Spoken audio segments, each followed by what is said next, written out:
মার্কিন president Donald Trump ও রুশ president Vladimir পুতিনের আলাস্কা বৈঠকের পর ইউক্রেন সংকট নিয়ে গুরুত্বপূর্ণ বার্তা দিয়েছে নর্ডিক বাল্টিক ৮ দেশ।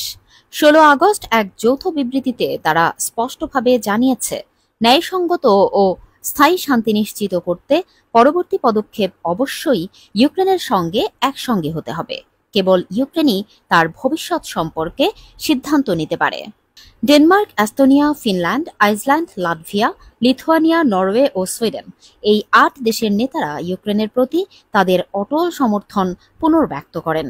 তারা জোর দিয়ে বলেন, ইউক্রেন ছাড়া ইউক্রেনের বিষয়ে কোনো সিদ্ধান্ত নয় এবং ইউরোপ ছাড়া ইউরোপের বিষয়ে কোনো সিদ্ধান্ত নয়।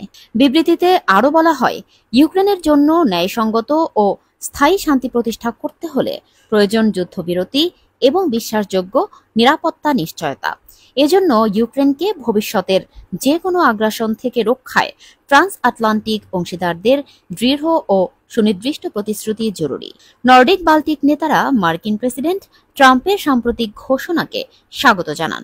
ট্রাম্প বলেছেন, যুক্তরাষ্ট্র ইউক্রেনের নিরাপত্তা নিশ্চয়তায় অংশগ্রহণ করতে প্রস্তুত। বিবৃতিতে আরও জানানো হয়, ইউক্রেনকে অস্ত্র সরবরাহ অব্যাহত থাকবে। একই সঙ্গে রাশিয়ার সম্ভাব্য নতুন আগ্রাসন ঠেকাতে ইউরোপের প্রতিরক্ষা ব্যবস্থাও আরও শক্তিশালী করা হবে।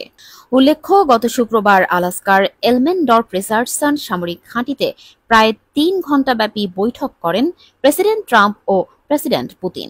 বৈঠকটিতে ইউক্রেন ইস্যুই ছিল প্রধান আলোচ্য বিষয়, যার পরেই এই যৌথ বিবৃতি প্রকাশ করে নর্ডিক বাল্টিক ৮ দেশ।